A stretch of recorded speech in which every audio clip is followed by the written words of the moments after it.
You've been taught to chase money, to hustle, to grind, to pursue it at all costs. But what if that's a misunderstanding? What if money chases something else entirely? What if the secret to attracting wealth isn't about running faster, but about changing your very energy? The truth is, money doesn't follow hustle.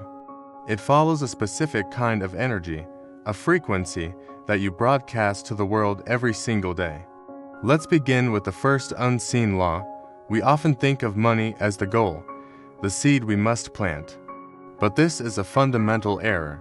Money is not the cause, it is the effect. Money is the fruit, not the seed. Imagine a magnificent, towering tree, laden with golden fruit. That fruit, that wealth, didn't just appear. It grew from a vast, unseen network of roots buried deep in the earth. Those roots are your character. They are the value you create for others, the integrity you uphold when no one is watching, the generosity of your spirit, and the depth of your wisdom. A tree with shallow, shriveled roots can never produce abundant fruit. In the same way, a life lacking in character and value can never sustain true wealth. So, stop focusing on picking the fruit. Instead, focus on nurturing the roots. The harvest will come as a natural consequence. This leads us to the second law, the law of blessing and circulation. Think of it like this. You have an invisible bank account, but its currency in dollars or cents. The deposits you make into this account are your acts of goodness, your honesty, your willingness to help others without expecting anything in return. Every time you operate from a place of integrity and trust, you are making a deposit. This is the root of blessing, and just like a regular bank account, when it accumulates enough, it begins to pay dividends. Wealth is simply the dividend of your accumulated blessings.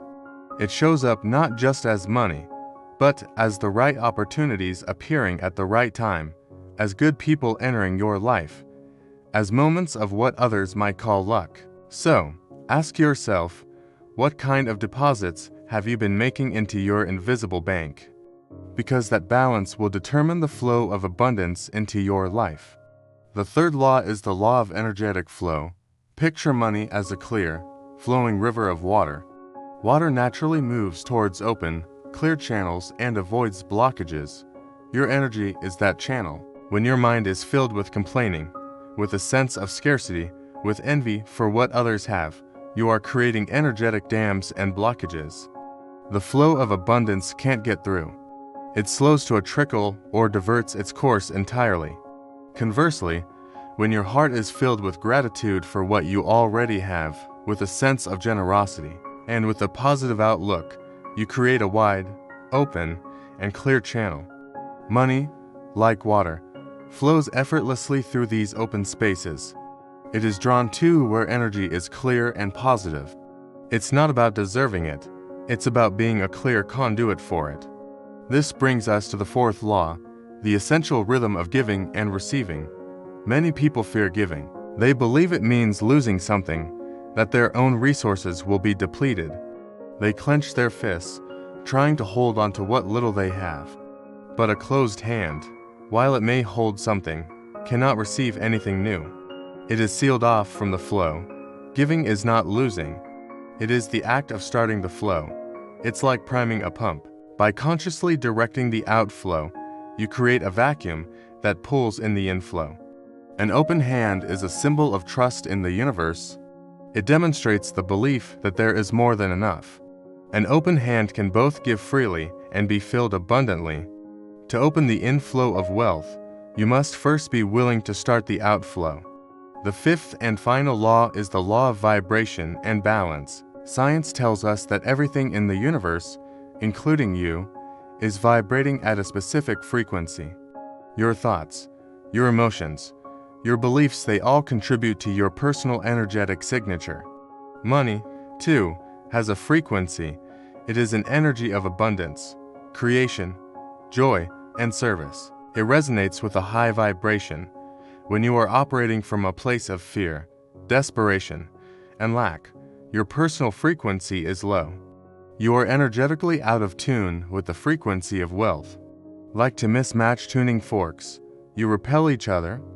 But when you align your energy with feelings of joy, when you focus on creating value and serving others, you raise your vibration. You begin to resonate with the frequency of abundance. You don't chase it. You attract it because you have become a vibrational match to it. So, you see, wealth is not a random event. It is an ecosystem that you cultivate, first within yourself and then around you. Money is simply a metaphor, a physical mirror reflecting the energy you consistently put out into the world. It is the visible evidence of your inner state. It's the fruit of your character, the dividend of your blessings, the flow through your clear energy, the return from your giving, and the resonance with your vibration. The journey to wealth is not an outer pursuit, but an inner transformation. Are you ready to stop chasing and start attracting? Ready to cultivate the inner garden so that wealth can grow naturally and effortlessly in your life? Follow our channel for more wisdom on mastering the inner game of abundance. Thank you for watching.